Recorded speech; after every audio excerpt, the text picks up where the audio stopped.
शशिकांत राय। और आज का जो वीडियो है वो ब्लाइंड केस को लेकर के है और जिसमें हम बात करने जा रहे हैं कि जो है ब्लाइंड केस का जो है 94,000 शिक्षक बहाली पे और इससे पहले जो 30,000 की जो कुछ मानवीय की जो बहाली चल रही थी उस पर जो है 5 अप्रैल को क्या डिसीजन आ सकता है उसकी एक छोटी सी समीक्षा यहाँ पे आपके सामने रखने की कोशिश कर रहे हैं। अगर आपको जो है इस समीक्षा के जो बिंदु हैं उन 5 बिंदु जो हम आपको बताएंगे उस पर अगर आपको जो है कोई बात कहनी हो, अपना विचार रखना हो तो कमेंट बॉक्स में आप अपने विचार जो है बिल्कुल रख सकते हैं। और लेकिन विचार आपके जो है तर्क के साथ होने चाहिए, सभ्यता के साथ होने चाहिए। और दूसरी बात यह है कि जो भी चैनल पे हमारे जो अभ्यर्थी जो नए हैं, ठीक है, और जो व्यूअर ऐसे हैं जो भी हमारे वीडियो देख रहे हैं लेकिन अभी तक चैनल को सब्सक्राइब नहीं किया है तो प्लीज चैनल को सब्सक्राइब कर लीजिएगा। और सब्सक्राइब करने के लिए आपको जो है सब्सक्राइब बटन पे क्लिक करना होगा, बेल आइकन पे प्रेस करना होगा और ऑल पे जरूर क्लिक करिएगा, नहीं तो आपके नए वीडियो के सारे नोटिफिकेशंस नहीं मिल पाएंगे। और अगर वीडियो पसंद आता है तो वीडियो को जो है लाइक करिएगा और शेयर करिएगा, ठीक है। तो आइए शुरू करते हैं अपना आज का वीडियो। जानते हैं कि ब्लाइंड केस जो हो रहा है, जो 5 अप्रैल को जो अपडेट आनी है उसके जो है 5 बिंदु क्या है, उनकी जो बेसिक जो मांग है उसके बारे में ज्यादातर लोग जो है नहीं जान रहे हैं, लेकिन उनकी जो मांगे हैं वो क्या है वो यहाँ पर जो है 5 बिंदु के माध्यम से जो है समझाने की कोशिश की है।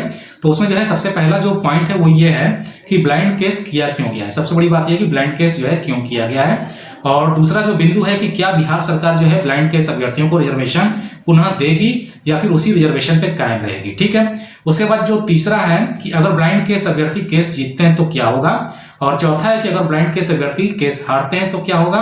और पांचवा है कि क्या बिहार सरकार या शिक्षा विभाग और उसके साथ ही जो है ब्लाइंड केस अभ्यर्थी जो है बैठ करके कोई बीच का रास्ता अपना सकते हैं। तो इन 5 बिंदुओं पे हम यहाँ पे जो है चर्चा करने जा रहे हैं आज अपने चैनल पे। और इन 5 बिंदुओं पे उम्मीद करते हैं कि आप लोग सकारात्मक रूप से जो है कमेंट बॉक्स में अपने तर्क या विचार रखेंगे, ठीक है। तो यहाँ पे जो है सबसे पहला जो पॉइंट वो हम देख लेते हैं कि ब्लाइंड केस क्यों किया गया है। ब्लाइंड केस का जो अभ्यर्थी जो थे वो जो है अभी जो महाआंदोलन पार्ट 2 हुआ था उसमें जो है रात में जो है मतलब वो बैठे हुए थे और एक यूट्यूब चैनल के माध्यम से उनका जो है एक वीडियो आया था जिसमें उन्होंने बताया था कि नई दिल्ली की जो ब्लाइंड फेडरेशन की जो ब्रांच है वहाँ के जो है अध्यक्ष ने जो है उनसे केस करवाया था। हो सकता है उनकी कोई जान पहचान हो या परिचय हो, क्योंकि दिल्ली से आकर के उन्होंने जो है उस अभ्यर्थी को पकड़ के केस करवाया था। और उन्होंने जो है अभ्यर्थी ने यह भी बताया था कि अब जो है ये ब्लाइंड फेडरेशन जो दिल्ली की जो ब्रांच है वहाँ के जो शाखा अध्यक्ष हैं उनसे उनका संपर्क नहीं हो पा रहा है और इसमें आगे क्या करना है उनको भी नहीं पता है।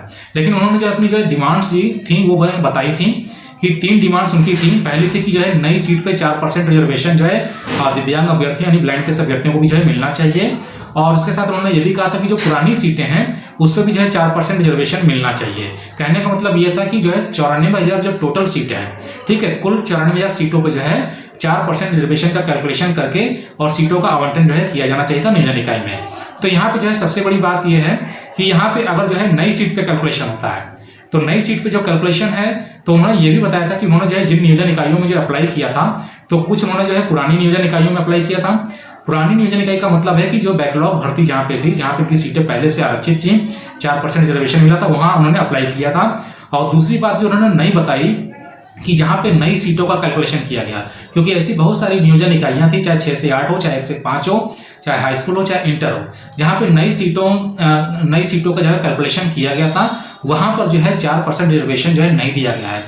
और ये सारा जो मुद्दा जो गहराता नजर आ रहा है वो सिर्फ एक ही वजह से यहाँ पे गहरा रहा है और वो है EWS सीट की जो रिजर्वेशन जो दिया गया था उसको लेकर के। क्योंकि जो है जब ये बैकलॉग की भर्ती थी, मैं पहले भी इस पर वीडियो बना चुका हूँ कि जब ये बैकलॉग की भर्ती थी EWS सीटों का रिजर्वेशन जो है कैसे दिया गया, उनके लिए नई सीटें जो है कैसे आवंटित की गई, यही सबसे बड़ा जो है ये जो है प्लस पॉइंट बन गया ब्लाइंड केस के अभ्यर्थियों के लिए। और उसी को जो है लगभग हमको लगता है कि बेस बना करके उन्होंने केस फाइल किया होगा। और उन्होंने कहा है कि जब EWS सीट जब ये जनरेट की गई हैं तो जब 4% उनको भी देना चाहिए, यानी कि जब आपने किसी नियोजन इकाई में नए पदों की गणना की है तो वहां पे नए पदों में 4% हमारा हक बनता है, अधिकार बनता है और वो जो है दिव्यांग अभ्यर्थियों को 4% मिलना चाहिए। तो इस बात से मैं पूरी तरीके से सहमत हूं कि जहां पे नई सीटों की जो है गणना की गई है या नए पद जो है सृजित किए गए हैं वहां पे बिल्कुल सरकार को 4% देना चाहिए। और ये बिल्कुल स्पष्ट है कि जब वहां पे 4% जो है कैलकुलेट किया जाएगा तो जो नए पद बनेंगे, ठीक है, जो नए पद बनेंगे उस पर जो है पुनः आवेदन लिया जाएगा और वो भी स्पेशल छूट के तहत। ऐसा नहीं कि कोई नया अभ्यर्थी उसमें शामिल होगा, सिर्फ जो दिव्यांग अभ्यर्थी होंगे, जो ब्लाइंड केस के अभ्यर्थी होंगे, उन्हीं को जो है आवेदन करने का मौका मिलेगा नई सीटों पर अगर 4% कैलकुलेशन किया जाता है और मुझे लगता है कि 101% ये रिवाइज होगा और ये जरूर होगा। और पुरानी सीटें जो 94,000 जो टोटल सीट बताई जा रही हैं, ठीक है, उनमें कुछ नई सीटें भी शामिल हैं। तो जो पुरानी सीटें हैं जो बैकलॉग बढ़ती थी, वहां पे अगर 4% रिजर्वेशन की इनकी मांग है तो वो पूरी तरीके से गलत है, क्योंकि जब वहां पे जो है बैकलॉग भर्ती में आपके 4% सीटें पहले फुलफिल हो चुकी हैं और वहां पे किसी प्रकार की कोई सीट कैलकुलेशन जो है जनगणना के हिसाब से भी नहीं बैठता था, तो वहां पे जो है आपको पुरानी जहां सीटें हैं वहां पे आपको 4% रिजर्वेशन सरकार बिल्कुल नहीं देगी, कदापि नहीं देगी, क्योंकि वहां पे जो है जो प्रक्रिया थी वो सरकार द्वारा अपनाई जा चुकी है। लेकिन नई सीटों पे आपको 4% मिलना चाहिए, इसके लिए मैं बिल्कुल सहमत हूँ। उसके बाद जो दूसरा है कि क्या बिहार सरकार रिजर्वेशन देगी। अब बात उठती है कि क्या बिहार सरकार जो नई सीटें कैलकुलेट की जाएंगी क्या उस पर रिजर्वेशन देगी, तो बिल्कुल होगा। अगर जो है नई सीटें कैलकुलेट होती हैं तो 4% आपको रिजर्वेशन उनको ब्लाइंड केस अभ्यर्थी और दिव्यांग अभ्यर्थियों को बिल्कुल मिलेगा। उसके बाद जो तीसरा है कि अगर ब्लाइंड केस अभ्यर्थी केस जीत जाते हैं तो क्या होगा। तो यहाँ पे जो है सबसे बड़ी प्रॉब्लम ये हो जाएगी, अगर ब्लाइंड केस अभ्यर्थी केस जीत जाते हैं तो जो है बिहार शिक्षा विभाग को क्या करना होगा कि सारी बहाली प्रक्रिया को रद्द करना होगा। यानी कि जो 30,000 जो बहाली जो पहले की जो थी जिसपे केस था वो, और ये जो 94,000 शिक्षक बहाली ये दोनों जो है बहाली को रद्द करके पुनः सारी सीटों को कैलकुलेट करके और फिर उस पर जो है 4% निकाल करके उसको क्या करना होगा, नया आवेदन लेना पड़ेगा। और जब नया आवेदन लिया जाएगा तो फिर इसमें जो है संभावना बन जाएगी कि जो जनवरी सीटेट जो क्वालिफाई किए 2021 वो भी बैठ सकते हैं, दिसंबर सीटेट वाले भी बैठ जाएंगे। तो ये जो है भीड़ थोड़ी सी बढ़ जाएगी और फिर जो है थोड़ी सी दिक्कतों का सामना करना पड़ेगा, जिनकी पहले मेरिट बन रही थी हो सकता है वो नीचे चले जाएं। तो ये हो सकता है कि अगर ब्लाइंड केस अभ्यर्थी जो है केस जो है जीत जाते हैं तो बिल्कुल जो है बहाली रद्द होने की संभावना 101% बनती है। ठीक है। उसके बाद चौथा है कि अगर ब्लाइंड केस अभ्यर्थी केस हार जाते हैं तो क्या होगा। तो बिल्कुल निश्चित है, अगर ब्लाइंड केस अभ्यर्थी केस हार जाते हैं तो बिल्कुल जो है निश्चित है कि जो है क्या होगा, आपका जो काउंसलिंग शेड्यूल है वो आपको जो है जारी कर दिया जाएगा, क्योंकि आपका जो स्टे है वो खास तौर से ब्लाइंड केस को लेकर लगाया गया है। बाकी किसी केस में शायद स्टे नहीं लिया गया है। अगर आपको जानकारी हो तो हमें जो है कमेंट बॉक्स में जरूर बताइएगा। तो अगर हार जाते हैं तो बिल्कुल आप तैयार रहिए। वैसे जो है बिहार शिक्षा विभाग के जो शिक्षा मंत्री हैं उनके अनुसार यही लग रहा है कि सकारात्मक रुख जो है अपनाया जा रहा है, और उन्होंने जो है निश्चित ही रूप से मुझे लगता है कि जो ब्लाइंड केस के जो अभ्यर्थी हैं उन्होंने केस किया उनसे जरूर बात की है और कुछ ना कुछ इसका सकारात्मक परिणाम आपको देखने के लिए 5 अप्रैल को जरूर मिलेगा। और 31/3 को उन्होंने कहा है कि हम उस चेक लिस्ट को जो है चेक करेंगे जहां पे 195 या 194 नंबर पे केस लिस्टेड है, तो उसको वो लोग ऊपर लाने के लिए स्पेशल हेयरिंग का इस्तेमाल करेंगे। तो बिल्कुल जो है करना चाहिए और करेंगे भी, क्योंकि जो है सारे अभ्यर्थी जो है उन्हीं के ऊपर जो है नजर टिका के बैठे हुए हैं कि शिक्षा मंत्री जो है सच बोलते हैं कि झूठ बोलते हैं। क्योंकि वीडियो एक वायरल किया गया था कि शिक्षा मंत्री झूठ बोल रहे हैं और मैंने मना भी किया था कि यूट्यूब चैनल्स को ऐसा नहीं करना चाहिए। उसके बाद जो पांचवा है कि बीच का रास्ता क्या होगा। अब बीच का रास्ता का मतलब यह है कि मान लिया कि जो है बिहार शिक्षक अभ्यर्थी के जो ब्लाइंड केस वाले अभ्यर्थी हैं वो कहते हैं कि हमको जो है टोटल सीट पे चाहिए, तो यहाँ पे उनको ये समझना चाहिए कि जब बैकलॉग की भर्ती है तो उनको जो है वो रिजर्वेशन नहीं मिल सकता है। हाँ, लेकिन जो नई सीटें जो जनरेट हुई हैं उन पे 4% सरकार चाहे तो दे सकती है, और यही एकमात्र जो है बीच का रास्ता है।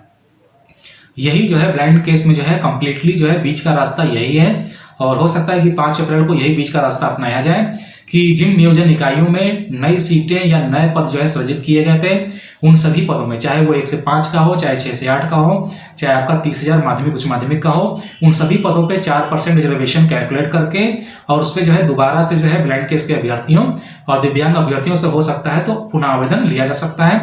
तो इससे जो है फर्क यही पड़ेगा कि उनका भी काम हो जाएगा और जो बिहार शिक्षक बहाली जो प्रक्रिया चल रही वो भी रद्द नहीं होगी, और कहीं ना कहीं काउंसलिंग शेड्यूल भी एक तरीके से जारी करने की संभावना जो है प्रबल होती नजर आएगी। और वो भी उम्मीद है कि 1 हफ्ते के अंदर ही उनसे जो है सारा डाटा या आवेदन अगर देना होगा उनको, बाई चांस अगर सरकार इस बात पे सहमत होती है तो ये काम हो सकता है। और जहां तक सकारात्मक रिजल्ट की बात है तो मुझे लगता है कि ऐसा ही कुछ शायद हो भी सकता है कि जो नई सीटें जो कैलकुलेट हुई थी उन पे 4% रिजर्वेशन उनको हो सकता है दिया जाए, क्योंकि इसके जो बेसिक जो बैकग्राउंड था वो ईडब्ल्यूएस ही था, और ईडब्ल्यूएस के लिए जब सीटें कैलकुलेट की गई तो इसलिए ब्लाइंड केस के अभ्यर्थी या दिव्यांग अभ्यर्थियों ने भी मांग की कि जब ईडब्ल्यूएस के लिए आप सीट जनरेट कर रहे हैं तो आपने हमारे लिए 4% जनरेट क्यों नहीं किया, यानी कि टोटल पद में 4% हमें दिया तो क्यों नहीं दिया। यही उनका जो है सवाल था और बिल्कुल जायज सवाल था। तो ये जो है 5 बिंदु थे जिनके तहत जो है ब्लाइंड केस की जो है समीक्षा मैंने जो है की है, और मुझे लगता है कि 5 बिंदु कहीं ना कहीं बिहार शिक्षक बहाली को रोकने के लिए जो है जिम्मेदार है।